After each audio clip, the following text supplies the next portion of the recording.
안녕하세요. 박선투입니다. 오늘 제가 댓글 본 거 중에 리듬을 못 잡겠다.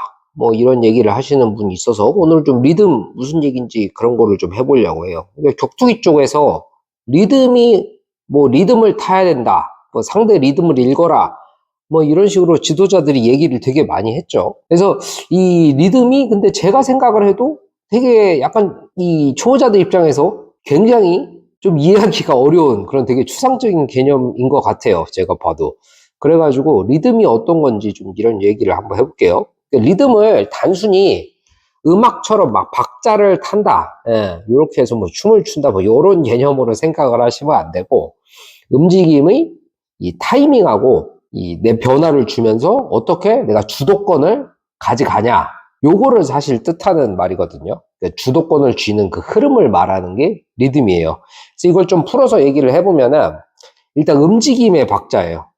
그 움직임 박자를 주는 방법이 뭐 풋워크, 뭐 상대한테 뭐 가벼운 페이크, 그러니까 잽 같은 게 제일 대표적이죠.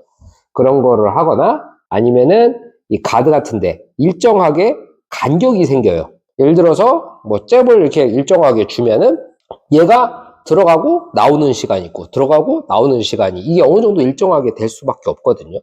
그러면은 이게 이제 패턴이 읽힌다고 그렇게 얘기를 합니다. 그래서 내가 일정한 거를 주다가 그거를 깨면서 들어가는 게 되게 중요하거든요. 그래서 잽도 그냥 툭, 툭, 툭, 툭 이렇게 박자가 일정하면은 맞지가 않습니다. 상대도 그거에 맞춰서 가드, 가드, 가드, 가드 이런 식으로 똑같이 그냥 맞춰서 하기 때문에 그러거든요. 그럼 내가 거기서 깨려면은 원, 원, 땅 이런 식으로 한 번씩 박자를 더 빠르게 들어가거나 좀 더 느리게 들어가거나 아니면 거기서 페이크가 섞이거나 이런 식으로 해가지고 다른 느낌으로 계속 다가가야지 상대한테 이 리듬을 가져오기가 좀 쉬워집니다. 그래서 대부분은 뭐 내가 스텝이라던가 뭐 펀치, 킥 이런 식으로 일정한 걸 줬다가 다른 거를 주고 이런 식으로 움직임의 박자 요게 가장 리듬이라고 많이 하는 것 같아요. 그리고 호흡하고 타격 타이밍 요게 있는데 이게 숨 쉬는 그것도 있고요. 왜냐하면은 내가 보통 공격을 들어갈 때 호흡을 한번 쭉 마신 다음에 그거를 뱉으면서 하는 거거든요. 그래서 뭐 많이 쳐봐야 뭐 열몇 대 이 정도가 사실 맥시멈이거든요. 사람 폐활량이라는 것 자체가. 그러다 보면은 한번 압박을 주고 이제 쉬어야 되는 타이밍들이 있습니다. 그때 어떻게 쉬냐? 그게 또 리듬입니다. 일정하게 쭉 들어가고 쉬어주고 들어가고 쉬어주고 요게 반복이 좀 되거든요. 내가 특히 이게 시합 같은 거 많이 안 해보시거나 스파링 경험이 적으신 분들이 내가 공격하는 것만 생각을 합니다. 내가 뭐 처음부터 뭐 끝까지 막 한 50연 다 때려 넣고서 상대가 쓰러질 때까지 막 갈긴다. 뭐 이런 식으로 하면은 대부분 호흡이 그냥 딸려가지고 이제 호흡 차가지고 더 이상 체력이 없어서 진행이 안 되는 경우가 거의 다입니다. 대부분 길거리 싸움이 그런 식으로 진행이 되죠. 자기 호흡이라던가 자기 근육 상태라던가 이런 거를 생각을 안 하고 거의 무조건적인 공격, 일변도 이렇게 하다 보니까 실질적으로 길거리 싸움 1분을 넘기기가 매우 힘든 겁니다. 그러기 때문에 내가 체력 안배를 안 하고 공격만 했으면 그 다음에는 내가 무조건 템포를 다 뺏기거든요. 잘하는 사람들 특징은 일단 짧게 따다닥 주고 쉬었다가 그리고 다시 압박하고 쉬었다가 다시 압박하고 요거를 반복을 해가지고 언제 들어올지를 모르게 만들어서 내가 주도권을 가져가는 그런 리듬을 좀 만듭니다.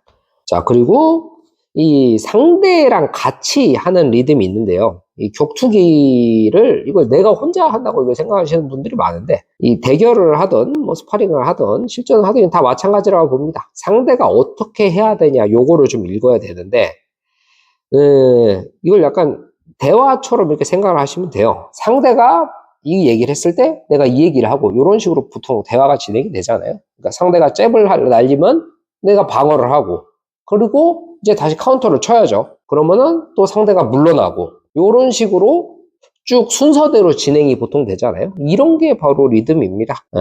근데 상대가 강제시키는 리듬을 내가 거기서 맞춰서 따라가기만 하면은 이 상대가 모든 주도권을 다 가져가게 되거든요. 내가 제대로 방어를 해주고, 뭐, 물러나고, 들어가고, 요거를 안 해주고, 상대가 공격하는 거, 내가 일방적으로 그거를 다, 이 카운터만 어떻게든 쳐내려고 하면은, 그러면은 그냥 리듬이 다 뺏기고, 주도권이 다 뺏긴 그런 상태라고 저는 보고 있습니다. 그리고 리듬이 이게 또 계속 변화가 되는데요. 그러니까 격투기에서 가장 위험한 게 읽혔다고 해요. 읽혔다고. 근데 상대가 내가 어떤 공격을 할지 뭐 정확하게 알고 있으면은 그거는 상대가 그거에 맞춰서 아주 정확한 카운터를 들고 나올 수밖에 없거든요. 물론 뭐 그 기술이 생각보다 엄청 좋으면은 그 카운터도 씹히는 경우도 많긴 한데, 근데 일반적으로는 내가 일정하게 리듬을 주면은 얘는 이 상황에서 요거 한다. 이게 되게 명확해져요. 예를 들어서 내가 이렇게 페이크만 줘도 얘는 무조건 들어서 막는다.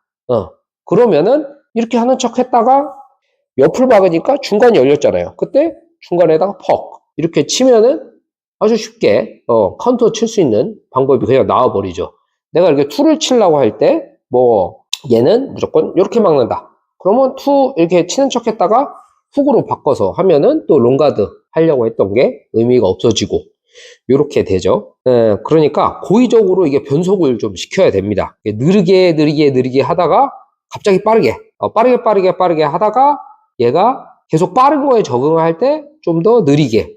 그리고 잽도 아까 잠깐 말씀드렸다시피 일정에 툭툭툭 치다가 좀 더 한번 접었다가 치거나, 그러니까 스텝도 빠르게 했다가 느리게 했다가 빠르게, 이런 식으로 계속 변속을 강제로 줘야 됩니다. 근데 변속을 강제로 주려면 당연히 되게 좋은 근육이 필요하죠. 근육이라는 게 꼭 뭐 크고 아름답고 요거보다 격투기에 맞게 그 변속을 감당할 수 있는 그런 기어가 필요한데, 저는 그게 좋은 뭐 육체라고 생각을 합니다. 그러니까 격투기에서 리듬이라는 게 타이밍을 어떻게 예측을 하고 상대가 뭘 할지 어떻게 내밀게 해가지고 상대를 좀 조정하는 그런 방식이 리듬이라고 생각을 해요. 그러니까 내 리듬을 상대한테 타게 하는 게 잘하는 사람이고요. 상대 리듬을 내가 같이 타면은 그게 말렸다고 하죠. 읽혔다고 하고. 그러니까 리듬을 어떻게 잘 잡냐? 저는 그것도 약간 좀 훈련이라고 생각을 하고, 물론 뭐 타고나는 면도 좀 있는데, 내가 경기를 계속 좀 주도를 해야 됩니다. 내가 경기를 주도를 하고, 가벼운 거를 계속 던지면서 상대가 내 같은 기술에 어떻게 반응하는지, 그거에 대한 관찰을 해야 됩니다. 아직 익숙하지 않으신 분들 특징이 내가 원하는 걸 어떻게 하는지 그것만 생각을 해요. 근데 잘하는 사람들은 상대가 어떻게 반응을 하는지 요걸 좀 많이 보거든요. 반응을 해서 이 사람이 일정하게 방어를 하게 만들고 그거에 대한 카운터를 어떻게 만들까, 좀 이런 식으로 생각을 합니다. 오늘은 뭐 격투기 리듬은 뭐 어떤 개념이다, 제가 생각하는 그런 얘기 좀 해봤습니다. 이제 또 다음 주 추석인데 추석도 다들 잘 보내셨으면 좋겠습니다. 감사합니다.